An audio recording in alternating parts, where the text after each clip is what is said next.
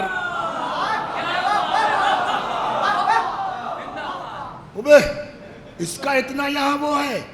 اچھا اب وہاں قیامت میں آپ تپ کے اپنا ہی نقصان تو کریں گے, اس کا کیا بگڑے گا؟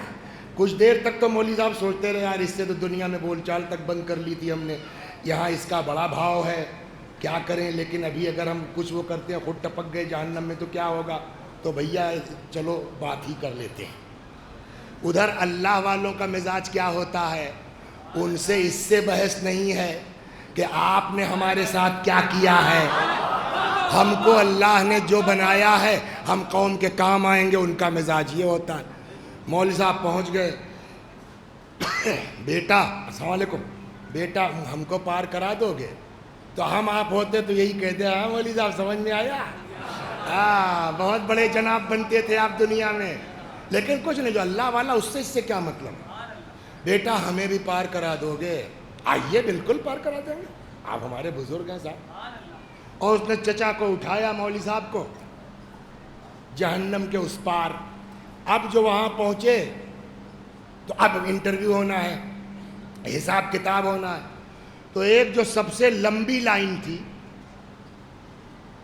اس میں لے جا کے مول صاحب کو کھڑا کر دیا, کہنا مول صاحب عالموں کی لائن یہ ہے, یہاں لگ جائیے آپ. تو بہت لمبی ہے بھائی, یہاں سے کھروے تک اتنی بڑی لائن ہے. میں نے تو صاحب کورونا میں فری راشن میں لائن لگائی نہیں, میری عادت ہی نہیں ہے. سنائیں آپ, اتنا کھڑا کیا جائے. ایک حدیث سن لیجئے آپ چلتے چلتے, اس کو جو ہے وہ ہماری طرف سے تبرک رکھ لیجئے. چھٹے امام فرماتے ہیں, چھٹے امام فرماتے ہیں کہ اگر کوئی کسی کا حق مار کے اس دنیا سے جائے گا تو کل کو قیامت میں اللہ اس کو 500 برس تک کھڑا رکھے گا, یہاں تک کہ اس کا پسینہ یا اس کا خون بہہ کر کے ایڑیوں سے نکلنا شروع ہو جائے گا. تو ابھی سے ہم کو اپنے کو ٹھیک کرنا چاہیے. اگر کسی کا کچھ حق وقت ادھر ادھر دابا مارا, بھیا ابھی حساب کتاب کر لو, ورنہ قیامت میں بڑی زحمت ہے, خاص کر کے اگر امام کا مال کسی نے ادھر ادھر کیا ہے.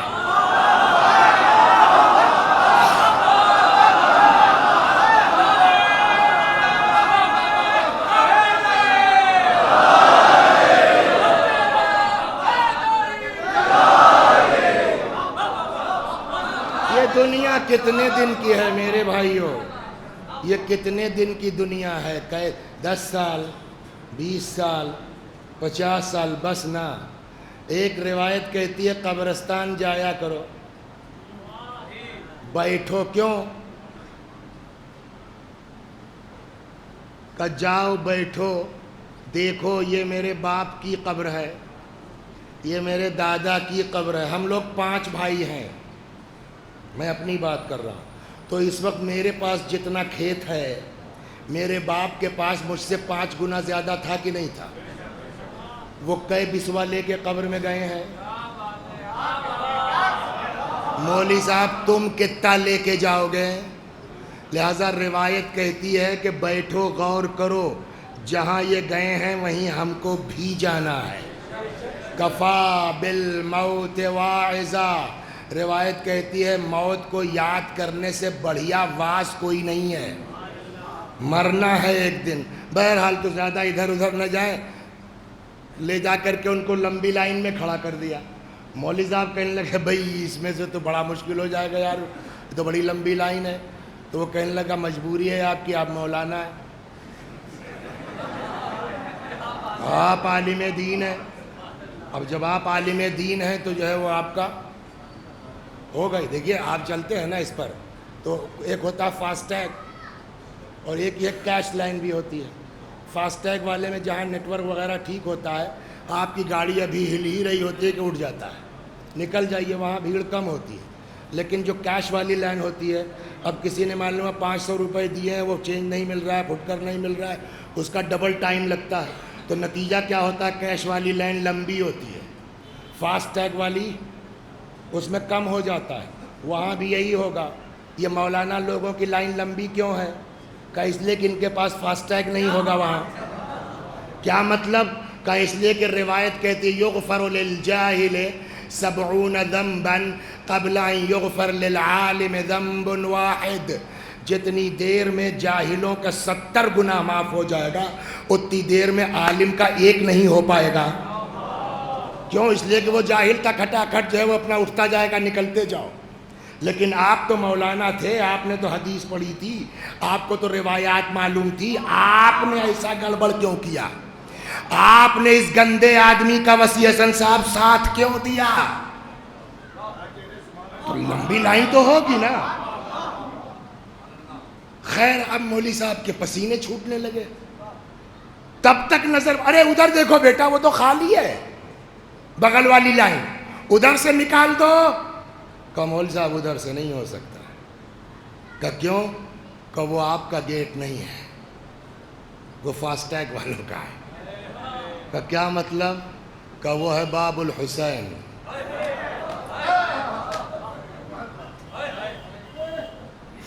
وہ حسین کے ذاکروں کا راستہ. آپ نے کبھی مجلس پڑھی ہے؟ کہ نہ. کتب نہیں ہو سکتا. کہ بیٹا کوئی جگاڑ کرو، کچھ کرو میرے لال. کل کچھ کا بس ایک ہی راستہ ہے مول صاحب. کیا؟ ابھی پڑھ دیجئے آپ. ابھی یہاں میں نے کبھی پڑھا ہی نہیں. کہا آپ مولانا ہیں، واقعہ کربلا جانتے ہیں نا. کہاں؟ کہ تو پڑھیے. کہا میں بیٹھتا ہوں. یہاں کون سا چکر ہے کہ اشرا کیسا ہوا، چلی کہ نہیں چلی؟ یہاں تو نیت ہے کہ بیٹھیے میں بیٹھتا ہوں، آپ بسم اللہ. خیر وہ لڑکا بیٹھ گیا. مولوی صاحب سے جو الٹا سیدھا 2-4 جملے کہا اب آئیے آپ. وہ کہتے ہیں وہ لے کے پہنچا وہاں تو دیکھا خود امام تشریف فرما ہے. جیسے ہی اس سید کو دیکھا مولانا صاحب کو، حضرت نے کہا کیا ہوا؟ پھر لے آئے؟ پھر لے آئے کا ٹرانسلیشن کرو کیا ہوا؟ پھر لے آئے کا مطلب کیا ہوا سر؟ اس کا مطلب اس سے پہلے بھی کچھ لوگوں کو پار کرا چکا ہے. امام نے کہا پھر لے آئے؟ اس نے کہا مولا غلط آدمی نہیں لایا ہوں، لایا آپ کا ذاکر ہی ہوں. اچھا کیا نام ہے آپ کا؟ اتفاق سے چچا کا نام یاد رہ گیا ہے، وہ لڑکے کا بھول گیا ہوں. کیا نام ہے آپ کا؟ ان کا شیخ رمضان علی. دیکھو بھائی ذرا چیک کرو اس نام کا کوئی ذاکر ہے تمہارے یہاں فہرست میں ہمارے یہاں؟ اچھا وہاں انگوٹھا اور وہ تو کچھ ضرورت ہے نہیں، نیت کافی ہے. کون سے رمضان علی کی بات ہے؟ رمضان علی تو پتہ نہیں کتنے ہوں گے. کہ نہیں صاحب نے کہا میں کس کو لے آئے تم؟ اس کا نام تو ہمارے یہاں نہیں درج ہے. تو کہتا ہوں مان لو وہ میری ذمہ داری تھوڑی ہے، یہ آپ کے یہاں کی کلرکل مسٹیک ہے. ان لوگوں نے نہیں چڑھایا بیچارے کا نام تو میں کیا کروں؟ میں اتنا کہہ سکتا ہوں کہ میں نے خود مول صاحب کی مجلس سنی ہے. اب امام کو تو سب پتہ ہے نا. حضرت مسکرائے، فرمایا اب لے آئے ہو تو ٹھیک ہے جاؤ. اب سمجھ میں آیا مجلسوں کا حال کیا. یہ ہو گیا مرثیہ خاں، یہ ہو گئے ذاکر، وہ ہو گیا کیا تبرک. ایک چیز بچی ہے، یہ ہمارے بچے جو ماتم کرتے. صلوات در محمد. بس آ رہا ہوں اپنی منزل پر. ہو گئی بات. مرحوم آیت اللہ العظمی بروجردی نام سنا ہے آپ نے؟ یہ آغائے حکیم آغائے خوئی کے پہلے تھے مرجع. امام خمینی رحمت اللہ علیہ کے بھی استاد ہیں. آغائے بروجردی رضوان اللہ علیہ. تب یہ قم نہیں آئے تھے، اپنے وہاں رہتے تھے بروجرد. تو اور تب مرجعیت بھی نہیں، ابھی ایک عالم تھے. تو جلوس عاشور کا گزر رہا تھا، ان کے دروازے پر پہنچا. تو ہوتا نہیں رک کر کے بچے ماتم کرتے ہیں. ان کی آنکھ میں پرابلم تھی. یہ بھی گھر سے نکلے، انجمن کے پاس کھڑے ہو گئے اور دھیرے دھیرے اس کو ہلکا. کچھ لوگ ماتم کرنا اپنی شان کے خلاف سمجھتے ہیں. پتہ نہیں دیکھا ہے کہ نہیں دیکھا آپ لوگوں نے. کھڑے ہو جائیں گے تو یہاں کیوں کھڑے ہو؟ اور تم جا کے کرو ماتم پہ. یہاں کیوں کھڑے ہیں؟ امام حسین کی بارگاہ میں نہ کوئی چھوٹا ہے نہ کوئی بڑا ہے. جو جتنا مخلص ہے اس کا اتنا بڑا مرتبہ ہے. وہ باہر نکلے. انجمن کے پاس کھڑے ہو کے وہ بھی ماتم مر جا ہونے والے ماتم کر رہے ہیں، آنکھ خراب ہے، تب تک پتہ نہیں کیا ہوا۔ ان لوگوں کے یہاں رسم یہ تھی کہ وہ جسم پر مٹی مل لیتے تھے، خاک، عاشور کے دن عزا کے طور پر ماتم کر رہے ہیں انجمن کے ساتھ، وہ بھی کھڑے ہو کر کے۔ تب تک پتہ نہیں کیا دماغ میں آیا، سامنے جو لڑکا ماتم کر رہا تھا اس کے قریب گئے اور یہ انگلی سے اس کے جسم پہ جو پسینہ پسینہ جب لگا، مٹی لگی تھی نا، اس کو اٹھایا۔ ہمارے استاد نے اپنے درس میں نقل کیا کہ وہ 90 کے اوپر ہو کے مرے ہیں، زندگی میں چشمہ نہیں لگایا انہوں نے۔ بس چند جملے مصائب سن لیجئے اور ختم و دعا۔ اس دعا کے ساتھ اللہ ہم سب کو توفیق عطا فرمائے انشاءاللہ خلوص نیت سے امام حسین علیہ السلام کی عزاداری کی۔ عام طور پر 9 محرم کو ذکر کس کا ہوتا ہے؟ جناب علی اصغر سلام اللہ علیہ کا۔ اور ظاہر سی بات ہے جب کل کچھ ہونا نہیں ہے، مجلس عام طور پر نہیں ہوتی آدمی، تو امام حسین دونوں ملا کے چلنا ہے۔ تو اب یہاں سے ذرا سی گفتگو آپ کو کر لی جائے، کربلا میں سب سے کم سن شہید کون ہے؟ یہی ہے نا۔ ایک جملہ ملتا ہے، پہلے ہماری سمجھ یار یہ کیسے ممکن ہے، کیا کہ جب اصغر کو تیر لگا تو روایت کہتی ہے فتبسم، اصغر مسکرائے۔ یہ سنا ہے نہیں سنا ہے؟ میری بھی سمجھ میں نہیں آتا تھا یار کیسے ہو سکتا ہے، تیر لگنے کے بعد تو بڑے سے بڑا آدمی نہیں مسکرائے گا، بچہ کیا مسکرائے گا۔ لیکن وہ مولانا وسیم محمد صاحب قبلہ مرحوم، ان کی ایک کتاب ہے الرضیع الزامی، پیاسا شیرخوار، اس میں بھی انہوں نے یہ روایت لکھی ہے کہ جیسے ہی تیر لگا فتبسم، بچہ مسکرایا۔ یہ کیسے ممکن ہے؟ صلوات بر محمد و آل۔ تو یہاں پر 2-3 سوال ہوں گے۔ نمبر 1، پہلے تو یہ طے ہو کہ بچے کے اندر سمجھ ہو سکتی ہے 6 مہینے کے کہ نہیں ہو سکتی، نمبر 1۔ پھر اس کے بعد یہ ہوگا کہ بچہ جو ہے وہ جب طے ہو جائے سمجھ، تب یہ طے ہوگا کہ مسکرائے تو کیوں مسکرائے۔ جہاں تک معاملہ سمجھ کا ہے تو قرآن نے نہ جانے کتنے قصے بیان کیے ہیں کہ بچے بولے ہیں۔ ایک تو وہ عیسیٰ والی داستان سنائی ہم نے آپ کو، اس پر آپ اعتراض کر سکتے ہیں صاحب وہ تو نبی تھے، چلیے صاحب اس کو چھوڑ دیجئے۔ اس کے باوجود 2 داستانیں قرآن میں اور ہیں۔ ایک تو یوسف کی گواہی دینے والا، وہ کون تھا؟ بچہ ہی تو ہے، اس کو بھی جانے دیجئے۔ ایک ہے جو ہے وہ اصحاب اخدود کا قصہ قرآن میں، سورہ مبارکہ بروج۔ یا اصحاب اخدود کا قصہ کیا ہے؟ اصحاب اخدود کا قصہ یہ ہے کہ یہ لوگ جہاں کے تھے، جو نبی آئے ان لوگوں کے اوپر اثر ہوا اور یہ جو ہے وہ نبی پر ایمان لے آئے۔ جو وہاں کی سرکار تھی اس نے کہا بھئی یہ بات غلط ہے، اس نے ایک بڑی لمبی چوڑی خندق کھدوا دی اور جتنے لوگ اس نبی پر ایمان لائے تھے سب کو اکٹھا کیا، کہا یا تو واپس اپنے مذہب پر آؤ نہیں تو کود جاؤ اس میں، آگ میں۔ بہت سے تھے جو کود گئے، بہت سے نے جان بچائی واپس ہو گئے۔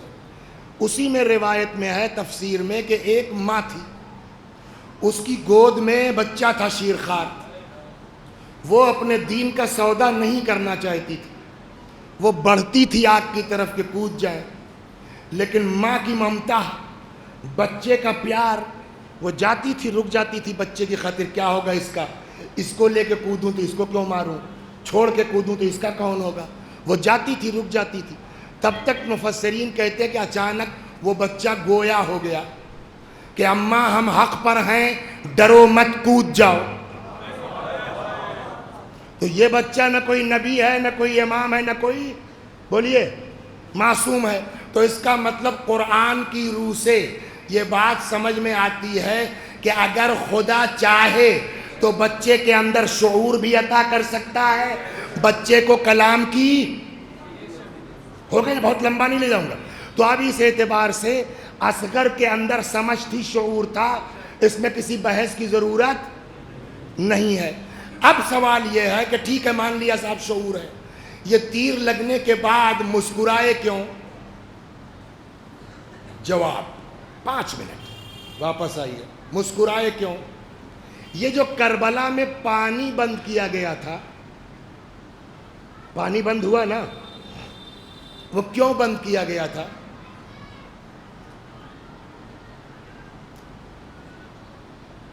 امام پر دباؤ بنانے کے لیے نا، پریشر کہ بیعت کر لیں۔ میری سمجھ میں آتا نا، یہ امام پر دباؤ بنانے کے لیے پانی بند نہیں کیا گیا تھا، اس لیے کہ پتہ ہے ان سبوں کو، حتیٰ یزید کے باپ نے جو یزید کو وصیت کی تھی، اس میں یہی کہا تھا کہ سب سے بھیڑ لینا، حسین سے مت بھیڑنا، اس لیے کہ حسین کے سینے میں ان کے باپ کا دل ہے۔ تو میں نہیں سمجھتا ہوں کہ یہ پانی بند کیا گیا تھا حسین پر دباؤ بنانے کے لیے۔ پھر یہ پانی کیوں بند کیا گیا؟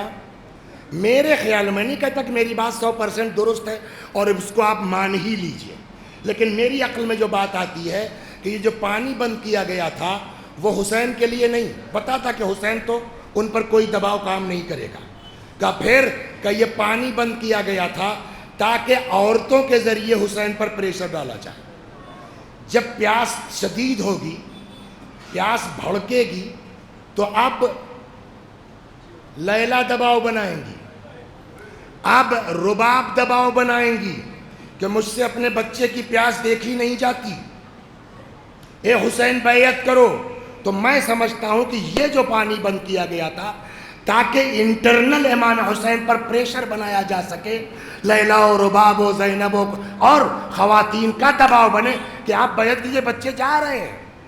میری سمجھ میں یہ آتی ہے۔ ایک سوال تو یہ ہو گیا۔ دوسرا، کربلا میں پیاس برداشت کرنے کی سب سے کم کیپیسٹی کس کی ہے؟ علی اصغر زیادہ دیر تک برداشت کر سکتے ہیں کہ عباس؟ اصغر زیادہ دیر برداشت کر سکتے ہیں کہ اکبر؟ سب سے کم اگر کسی میں پیاس برداشت کرنے کی حیثیت ہے تو وہ سب سے کمزور کون ہے؟ حضرت۔ اور سب سے آخر میں کس کو لایا گیا؟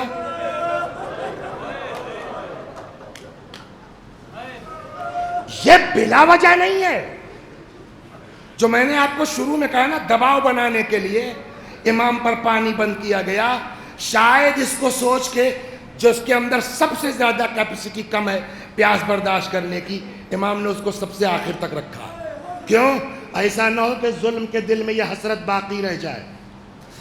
ارے یار بھائی، جو کام لاسٹ میں کیا ہے امام نے، وہ کام صبح ہو سکتا تھا نہیں ہو سکتا تھا؟ لے کے جاتے، بھیا اس کو پانی پلا دو، پانی مل جاتا الحمدللہ۔ اس وقت بھی شہید ہو جاتے تو کم از کم 5 گھنٹہ پہلے شہید ہو گئے، سکون تو مل گیا نا جو 5 گھنٹے بعد ہونا ہے۔ لیکن امام نے آخر تک رکھا، کیوں؟ میری سمجھ میں یہ آتا ہے کہ شاید امام یہ جواب دینا چاہتے تھے کہ ایسا نہ ہو کہ ظلم کے دل میں کوئی حسرت ارے کیا بتائیں، امام حسین رباب کو بہت مانتے تھے۔ وہ شعر بھی ہے حضرت کا، مجھے وہ گھر اچھا نہیں لگتا جس میں رباب اور سکینہ نہ ہو۔ کیا بتائیں، وہ جو بچہ تھا چھوٹا والا نا، وہ صبح ہی مار دیا گیا۔ اگر وہ لاسٹ تک رہ جاتا، رباب دباؤ بناتی، تو ہو سکتا تھا حسین بیعت کر لیتے۔ امام نے کہا میں اس کو آخر تک رکھوں گا، نہ رباب دباؤ بنائیں گی، میرے گھر کی عورتیں بھی اسی طرح کی ہیں۔ ہو گئی نا؟ اب اس کے بعد جب امام لے کے آئے ہیں اصغر کو، اچھا ایک سوال اور، مدینے کے واقعات میں آپ نے سنا ہوگا تب کتنے بڑے تھے علی اصغر؟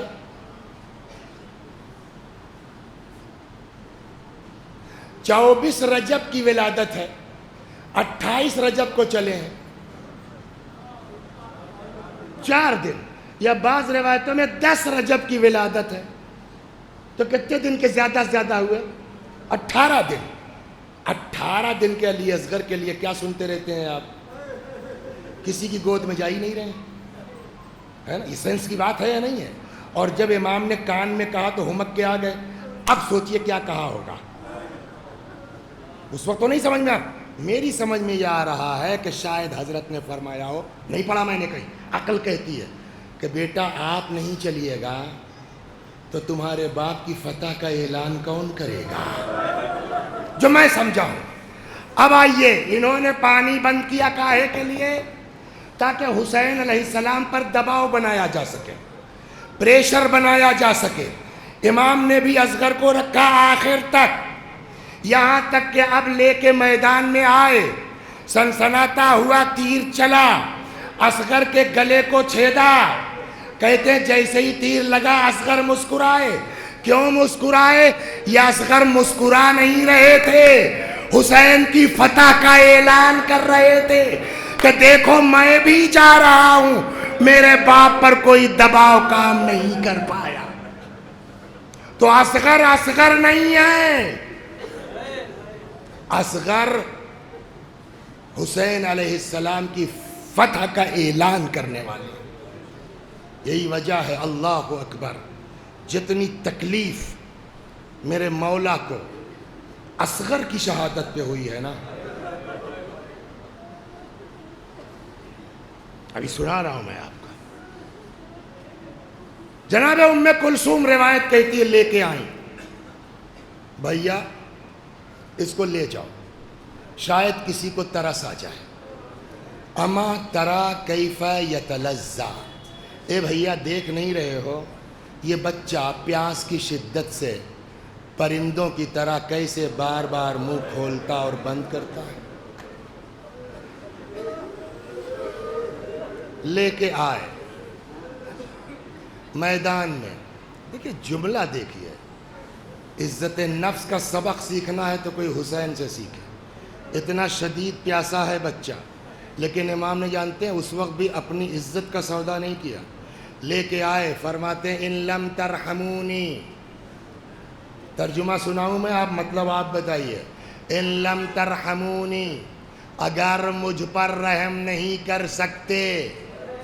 کیا مطلب ہوا اس جملے کا اگر مجھ پر رحم نہیں کر سکتے؟ جو میں سمجھاؤں شاید مطلب یہ میں تم سے رحم کی بھیک نہیں مانگ رہا ہوں، مجھ کو تمہارے رحم کی ضرورت نہیں ہے۔ ان لم ترحمونی، مت کرو اگر رحم نہیں کر سکتے ہو۔ فرحموا ھذا الطفل، اس بچے پہ رحم کر دو، اس کی ماں کا دودھ خشک ہو گیا ہے۔ اور جب کوئی جواب نہیں ملا، امام نے فرمایا اگر تم یہ سمجھتے ہو کہ اس بچے کے بہانے سے میں پانی پی لوں گا تو لو یہاں میں لٹائے دیتا ہوں، آ کے اپنے ہاتھ سے پانی پلا دو۔ اس کے بعد بھی جب کوئی جواب نہ ملا، امام نے واپس اپنی آغوش میں لے لیا۔ فرماتے ہیں بیٹا حجت تمام کرو ان پر، تم بھی تو حجت خدا کے فرزند ہو۔ کیا مطلب اس کا ہوا؟ مطلب یہ کہ ان کو بتاؤ تم کتنے پیاسے ہو، تاکہ یہ لوگ قیامت میں کوئی کہنے لائق نہ رہ جائے کہ ہم کو پتہ نہیں تھا کہ بچہ اتنا پیاسا ہے۔ کہتے ہیں سوکھی ہوئی زبان پپڑائے ہوئے ہونٹوں پر پھرانا شروع کی۔ یہ وہ منظر تھا کہ یزیدی فوج بھی منہ پھیر کے رونے لگی۔ ڈر گیا ابن سعد، کہتا آئینہ حرملہ اقطع کلام الحسین، حرملہ کہاں ہے؟ حسین کی بات کاٹ دے۔ 3 بھال کا تیر چلہ کمان میں جوڑا۔ جن کو اللہ نے اولاد دی ہے، ماں ہو یا باپ، جس کے گھر میں چھوٹا بچہ ہے، آنکھ بند کر کے ذرا سوچو 6 مہینے کا بچہ، اس کے گلے کی چوڑان کیا ہوگی؟ 3 بھال کا تیر۔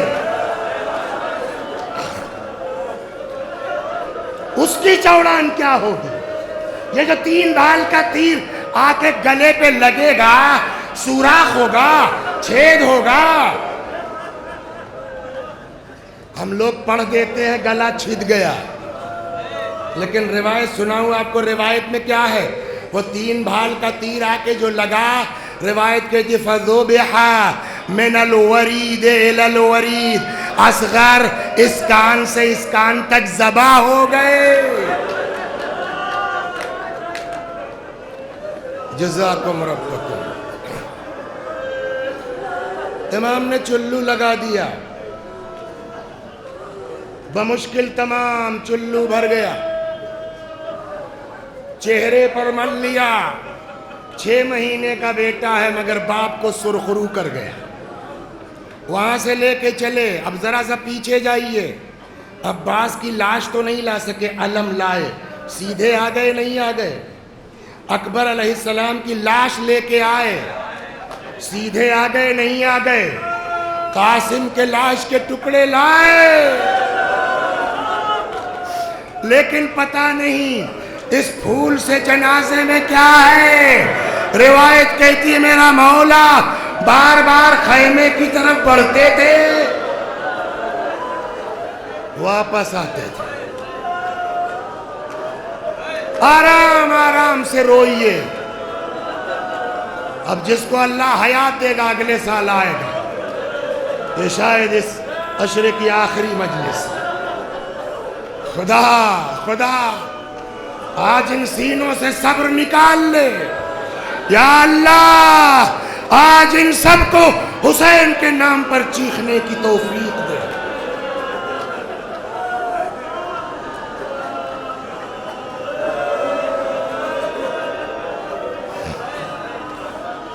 ایک بار نہیں، 2 بار نہیں، 7 مرتبہ آگے بڑھے اور 7 مرتبہ پیچھے ہٹے۔ انا للہ و انا الیہ راجعون، رضا بقضائہ و تسلیما لامرہ۔ آخر کار در خیمہ کے قریب آئے، رباب اپنے بچے کو لے جا۔ کہتے ہیں رباب سے پہلے وہ کمسن بچی آ گئی، بابا بھیا کو پانی پلا لائے۔ روئیے بھیا، اصغر کو پانی پلا لائے بابا۔ ابا کا دامن ہٹایا، کہتے اتنے میں ماں آ گئی۔ اب جو بیٹے کی یہ حالت دیکھی، کچھ نہ نکلا منہ سے، بس ایک جملہ کہا، بنیا امثلک ینحر، بیٹا کیا تجھ جیسے بچوں کو بھی نہیں بخشا جاتا، مار دیا جاتا ہے؟ رک جائیے، آرام آرام سے، تھوڑا آرام سے روئیے، تھک جائیے گا۔ اللہ اکبر۔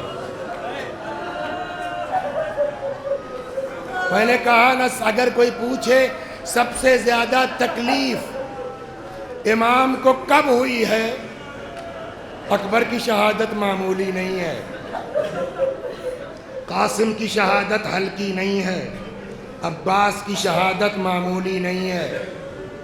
لیکن اگر ہم کو یہ طے کرنا ہو کہ مولا کو سب سے زیادہ تکلیف کب ہوئی، کیسے طے کریں گے؟ دیکھیے، ایک فطرت ہے آدمی کی، آدمی کہیں پردیس میں ہو اور اس کے اوپر کوئی مصیبت آئے، برداشت کرتا ہے۔ جب بہت تگڑی مصیبت آتی ہے تب آدمی اپنوں کو یاد کرتا ہے، یہ فطرت ہے نا۔ عباس مر گئے، حسین نے آپ کو یاد نہیں کیا۔ قاسم چلے گئے، حسین نے آپ کو یاد نہیں کیا۔ اکبر کے جنازے پر تڑپے، حسین نے آپ کو یاد نہیں کیا۔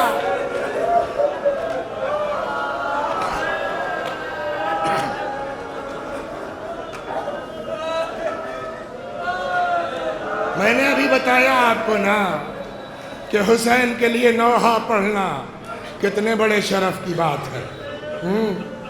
میرا بھی دل چاہتا ہے آج نوحہ پڑھ دوں ممبر سے۔ تیار ہیں آپ لوگ؟ میں کس کا کلام پڑھوں گا؟ خود شاعر نہیں ہوں، میں کسی کا کلام نہیں پڑھوں گا، اسی مولا کا شعر پڑھوں گا جو اصغر کی شہادت کے بعد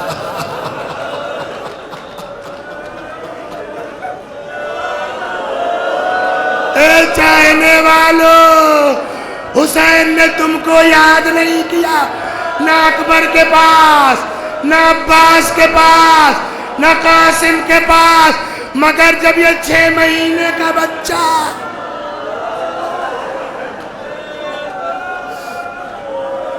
تب مولا نے نوحہ پڑھا۔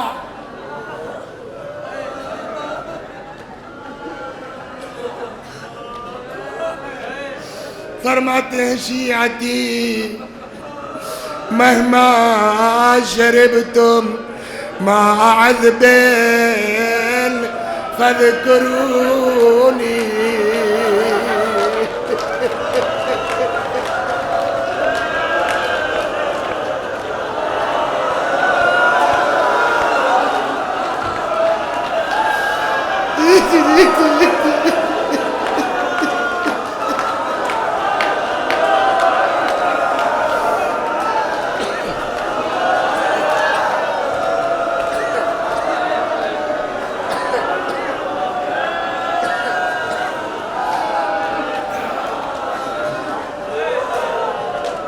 میں یہ نوحہ امام کا پڑھتا ہوں، دھیرے دھیرے آپ ماتم کیجئے۔ شیعتی مہما شربتم مع عذب فاذکرونی او سمعتم بغریب او شہید فاندبونی۔ اے میرے شیعہ جب ٹھنڈا پانی پینا میری پیاس کو یاد کر لینا، اگر کسی مسافر کی کسی شہید کی خبر سننا فاندبونی میرے اوپر ندبہ کر لینا، میرے اوپر ندبہ کر لینا۔ ندبہ مانے رک جائیے رک جائیے، تھوڑا تھوڑا آہستہ آہستہ، تھک جائیے گا، آرام آرام۔ امام نے اپنے اس نوحے میں کیا فرمایا؟ جب کسی غریب مسافر شہید کی خبر سننا، فاندبونی میرے اوپر ندبہ کر لینا۔ عربی میں رونے کو بکا کہتے ہیں، امام کہہ سکتے تھے نا فبکونی میرے اوپر بکا کر لینا، رو لینا۔ امام نے نہیں کہا فبکونی، امام نے فرمایا فاندبونی میرے اوپر ندبہ کرنا۔ کیا فرق ہے بکا میں اور ندبے میں؟ ہمارے بزرگوں کا فرمانا ہے بکا کہتے ہیں رونے کو، صرف رونا، لیکن ندبہ رونے کو نہیں کہتے، صرف کہتے ہیں ندبہ کہتے ہیں بین کر کے رونا، ندبہ کہتے ہیں چیخ کے رونا، چلاؤ ہائے حسین۔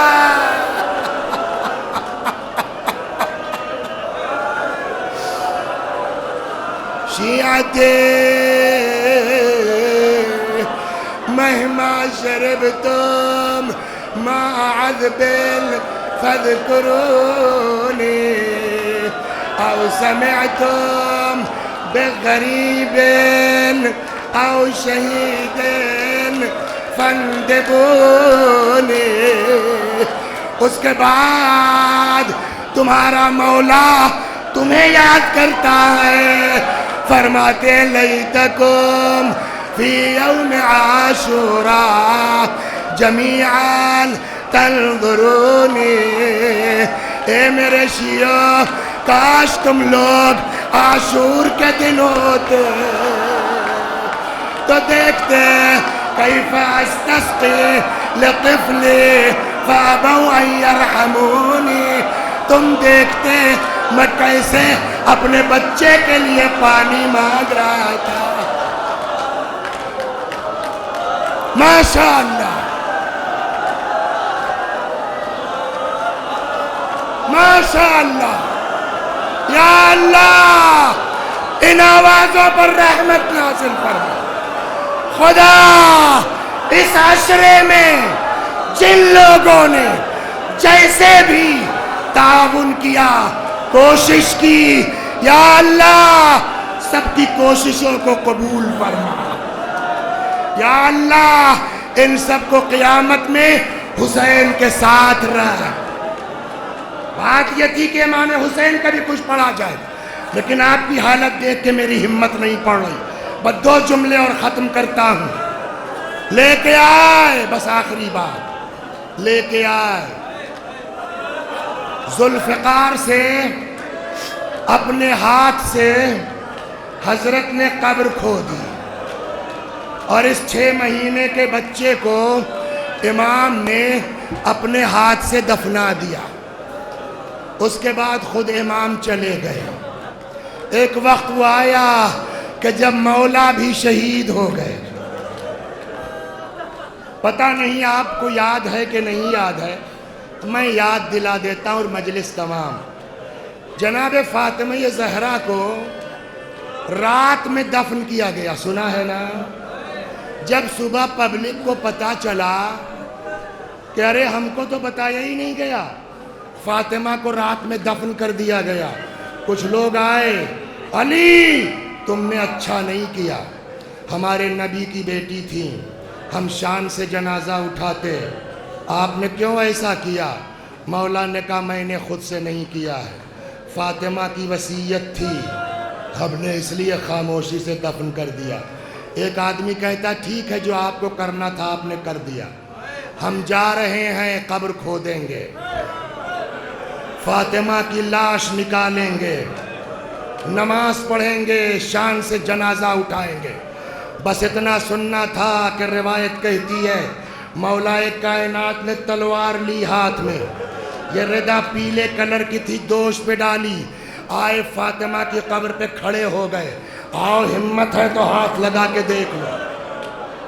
اتنے میں ایک آدمی دوڑا آیا، کیا کر رہے ہو تم لوگ؟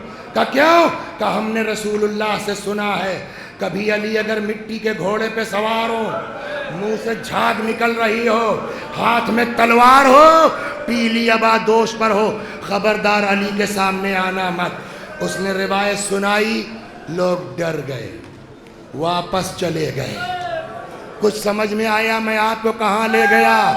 میں کہوں گا مولا آپ تھے، فاطمہ کی قبر کھودنے نہیں پائی، لیکن یہ آپ کا 6 مہینے کا بچہ ان ظالموں نے نیزہ چبو کر کے بچے کی لاش نکالی، سر کو جدا کیا.